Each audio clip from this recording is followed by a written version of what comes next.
Bonjour, c'est Lily. J'espère que vous allez bien.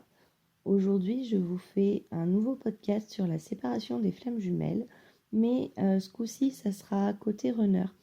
Savoir un petit peu dans les grandes lignes ce qui se passe du côté du runner pendant cette ou ces phases de séparation.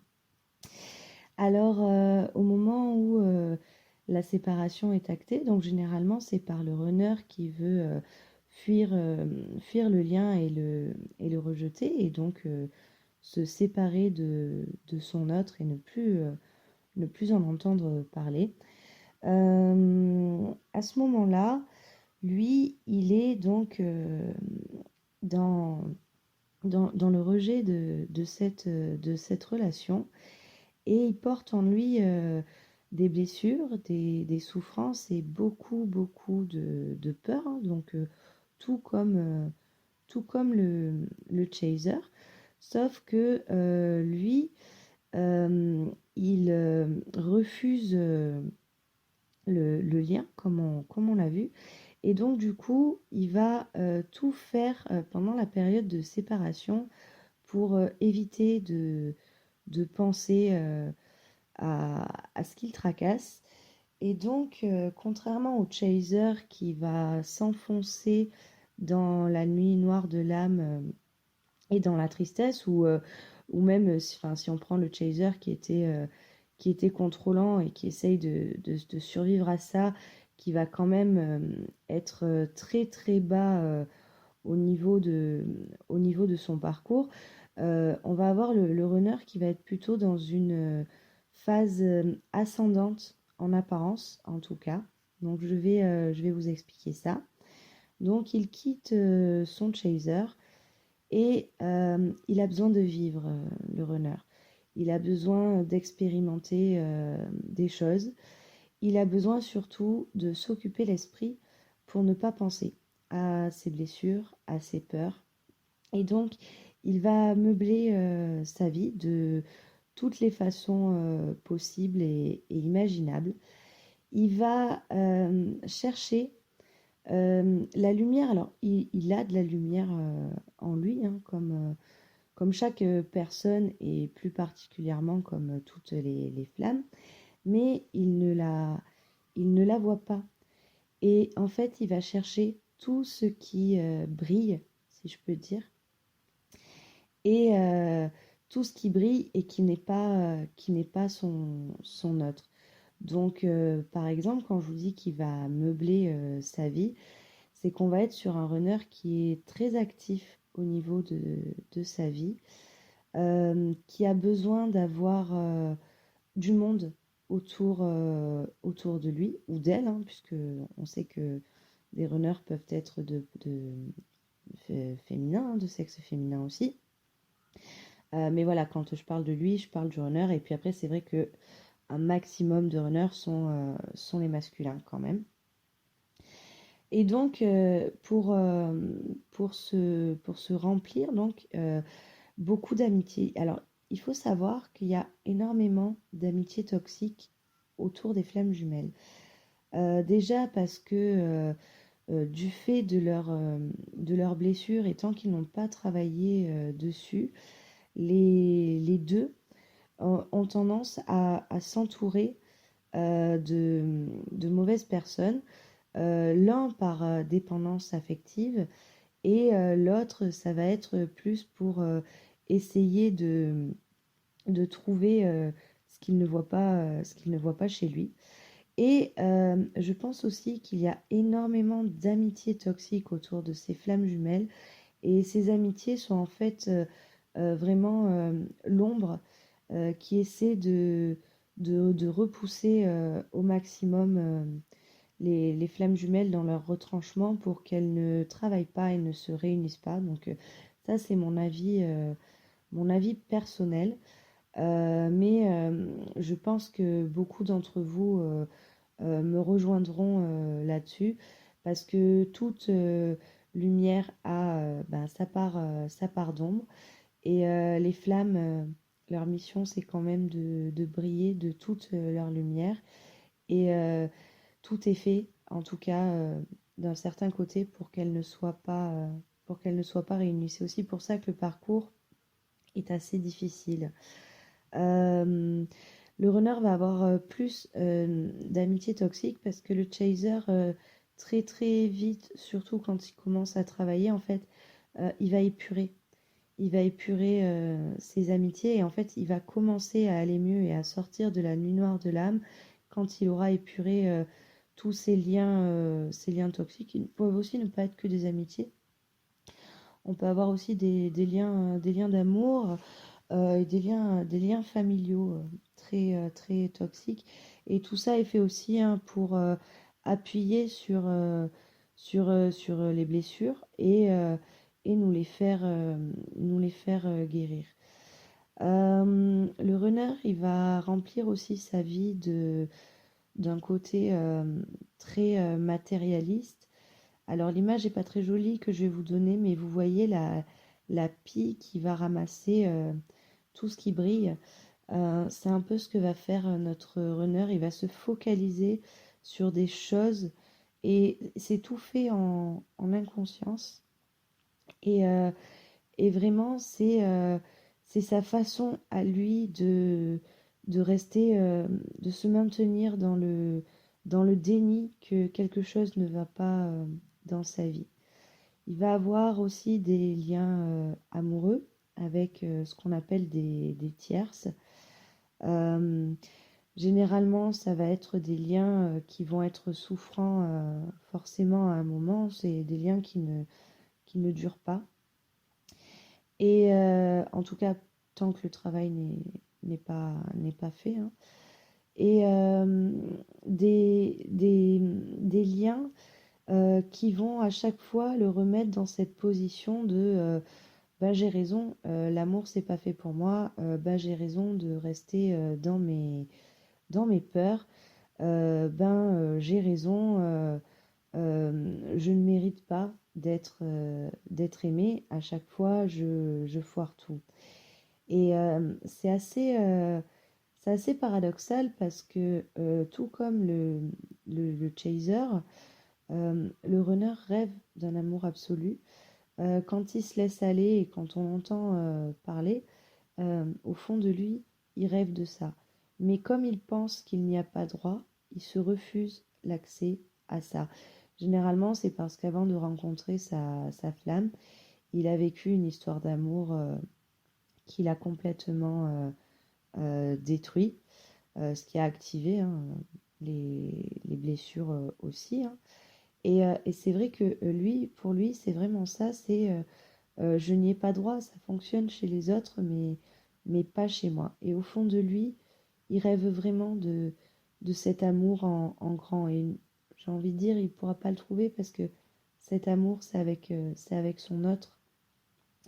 Et un amour aussi grand, en tout cas, et aussi fort, c'est avec son autre. Et ça, il le refuse. Et d'ailleurs, c'est aussi pour ça qu'il est très souvent dans le rejet de son autre, c'est que au fond de lui, il sait que ça pourrait être ça, mais il a peur d'y croire et il a peur de donner et de se faire à nouveau rejeter et de souffrir de mille maux. Qu'est-ce qui va nous faire d'autre, le runner? Le runner va avoir des addictions. Les addictions, donc c'est pareil, pour remplir sa vie, pour comme je vous disais, se focaliser sur tout ce qui peut l'empêcher de penser.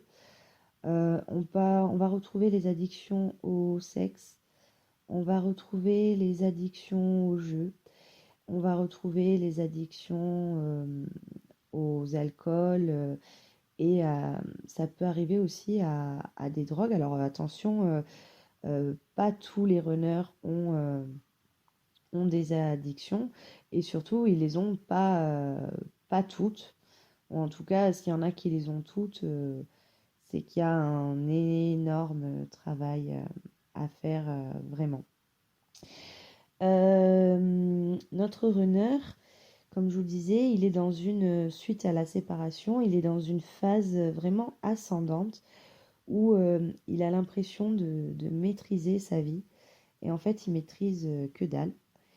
Et en fait, c'est vraiment au moment où le chaser de son côté, donc même s'il n'y a aucun contact entre eux, c'est vraiment énergétique, je vous rappelle. Au moment où le chaser va commencer à remonter la pente après sa nuit noire de l'âme, on va avoir le runner qui, lui, va entamer la phase descendante petit à petit. Plus le travail du chaser prendra du temps, plus cette pente sera longue et elle va descendre tout doucement. Il va être un petit peu attaqué de tous les côtés.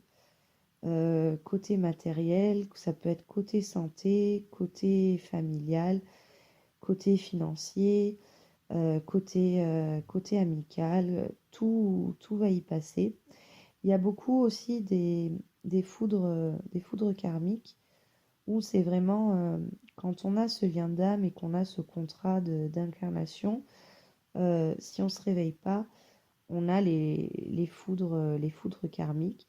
Donc tout est fait pour nous projeter dans cet état de mal-être parce que c'est au plus profond du mal-être qu'on va retrouver la lumière. Et quand le chaser est parfaitement éveillé et réveillé au lien et qui commence à travailler en conscience, en pleine conscience, du côté du runner, la descente va s'intensifier. Et c'est très compliqué parce que, alors déjà, le chaser ne le voit pas, mais il peut le ressentir, hein, puisque les deux se ressentent, même s'ils ne sont pas en contact, ils se ressentent. Et c'est surtout que le runner ne montre rien. En extérieur, tout va bien, il a l'air heureux, et il cache ce mal-être qui arrive à à tout le monde et y compris à son chaser. Pendant cette phase de séparation, il peut avoir des moments où, bien sûr, hein, enfin, c'est pas il peut, c'est il a des moments où il repense à son autre. Il a des moments où il a besoin de savoir si son autre pense encore à lui.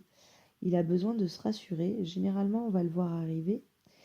Il revient avec un petit message, un petit contact, une petite visite. Coucou, comment ça va? Je pense à toi. Une fois qu'il est rassuré sur le fait que son autre est toujours le même et est toujours euh, follement épris de lui, il va refuir à nouveau. Il n'est pas prêt. Mais il a absolument besoin de se rassurer là-dessus. Et quand il fait ça, je pense vraiment qu'il ne faut pas le rejeter. C'est c'est un processus normal. C'est juste que le chaser, tant qu'il n'a pas travaillé sur ses propres blessures, à chaque fois que le runner fait ça, il lui réactive sa blessure d'abandon de plein fouet. Il peut aussi, donc dans ces moments-là, quand il recontacte son autre, le runner, il peut aussi se dire, waouh, il y a de l'évolution de son côté. Finalement, je ne suis plus assez bien pour lui maintenant. Et, euh, et du coup, il va amener le clash. Donc, il a un côté un peu manipulateur, hein, notre runner. Il le fait, même s'il le fait de manière absolument inconsciente. Il va amener le clash juste pour avoir cette dispute que vous avez dû tous vivre à des moments qui n'a ni queue ni tête. Et en fait, c'est les deux égaux qui se battent en duel. Et généralement, ça finit par tu n'auras plus de nouvelles de moi, oublie-moi, et des deux côtés. Et donc, il refuit de cette façon-là le runner. Et quelques jours après, pour lui, c'est zappé, il a plus de soucis contre son chaser et en fait, il reprend le cours de sa vie et il peut refaire ça à plusieurs reprises pendant la période de séparation. Il va y avoir un moment où il va penser tellement fort à son autre il va vouloir encore plus le rejeter et où il va couper absolument tout contact. Il peut même bloquer son autre de partout, juste parce que c'est trop souffrant pour lui et il ne comprend pas pourquoi ça lui fait quelque chose et parce qu'il n'est pas prêt. J'entends souvent que c'est volontaire et que c'est manipulé. Je ne suis pas d'accord avec le fait que ce soit volontaire. C'est quelque chose qu'il ne maîtrise pas. C'est une peur qu'il ne maîtrise pas, qu'il ne comprend pas et surtout qu'il ne veut pas voir. Et ça, c'est très important parce que le runner n'est pas le bourreau dans l'histoire. Alors, il y a des moments hein, où on a ce schéma de triangle de Karpman et où on a donc un coup la victime, un coup le bourreau, un coup le sauveur. Mais le runner n'est vraiment pas le bourreau en conscience.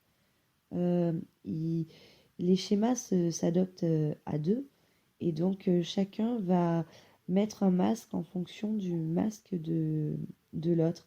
Et tout ça se fait tant qu'il n'y a pas de travail d'épuration des blessures et de guérison.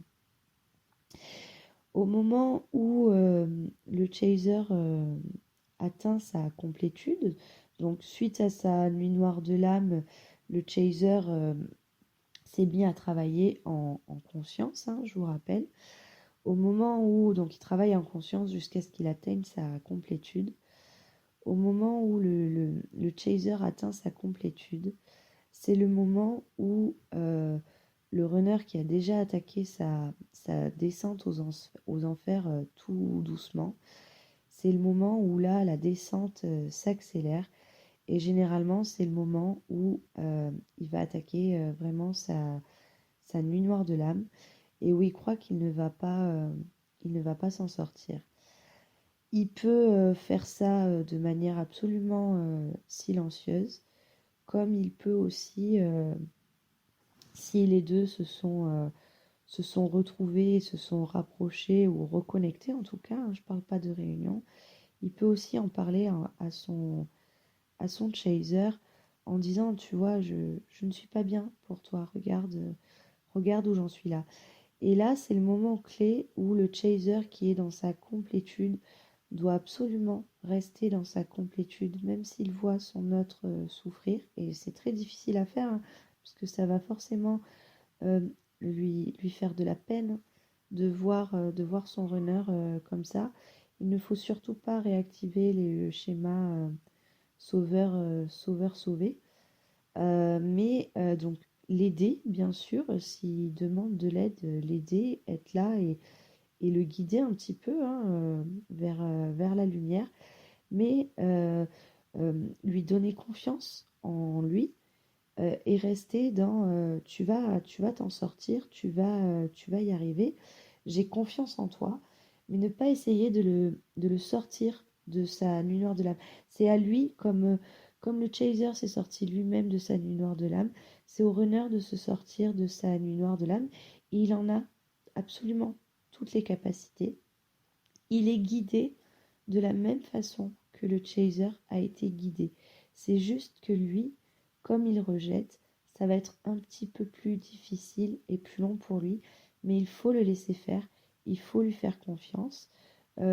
Quand vous ressentez votre runner dans ces moments-là, lui envoyer beaucoup d'apaisement, être présent s'il le demande, mais tout en restant discret et vraiment, voilà, lui envoyer par la pensée, se connecter à lui, lui envoyer de l'apaisement, oui, mais il faut le laisser se dépatouiller tout seul de ça pour qu'il puisse avoir les compréhensions et pour qu'il puisse revenir dans toute sa lumière et pleinement lui. Suite à ça, quand le runner a atteint cette nuit noire de l'âme, il va commencer donc à avoir les compréhensions si ce n'était pas déjà fait. Il va se rendre compte des synchronicités si ce n'était pas déjà fait. Et tout va lui sauter à la figure. Donc ça va être très difficile au début pour lui, de la même façon que ça l'a été pour le chaser. Sauf que le runner, il va travailler très très vite, il va avoir tout d'un coup, ça va pas se faire par étapes, il va avoir tout d'un coup. Et il va donc s'il accepte de travailler enfin sur lui, hein, parce qu'on a des runners qui peuvent malheureusement rejeter ça encore et encore et encore. Et donc, eh ben, l'univers n'arrêtera pas de leur présenter épreuve sur épreuve sur épreuve. Mais s'il accepte de regarder à l'intérieur de lui, de regarder ses blessures, de regarder le chemin qu'il a parcouru, il va avoir toutes les compréhensions. Et c'est à ce moment-là qu'il reviendra plus fort et plus brillant que jamais et qu'il actera la réunion des flammes. Voilà, qu'est-ce que je peux dire d'autre sur cette phase de séparation? Quelque chose qu'on m'avait dit et qui résonne toujours en moi, c'est que tout est juste. Quel que soit le chemin que prend le runner, c'est juste. Si il a à nouveau des tierces, il faut accepter ça. Déjà parce que la tierce peut le rendre heureux un moment et que c'est quand même important aussi qu'il puisse souffler par moment, mais c'est surtout que ça va lui apporter ce dont il a besoin pour pouvoir avancer. Donc il faut vraiment garder ça à l'esprit, c'est que quel que soit le temps que ça prend, quel que soit ce qui se passe, qu'on soit en lien avec lui ou non à ce moment-là, enfin lui ou elle, hein, je rappelle, mais qu'on soit en lien avec le runner ou pas à ce moment-là, tout est juste et il faut juste garder la confiance et rester dans sa complétude et rester équilibré le plus possible. Pendant ce temps-là, le chaser ne reste pas figé. C'est vraiment ça qui est important, c'est qu'il faut continuer à avancer. Le runner reprendra le train en route, en fait. C'est vraiment ça. Il ne faut pas rester figé. Voilà, voilà, j'espère que ça vous a parlé. Les prochains podcasts, je me languis de les faire, ils vont commencer à être vraiment plus intéressants parce qu'on va parler travail. Et j'ai hâte de pouvoir partager vraiment là-dessus sur le travail. Je vous dis à très bientôt.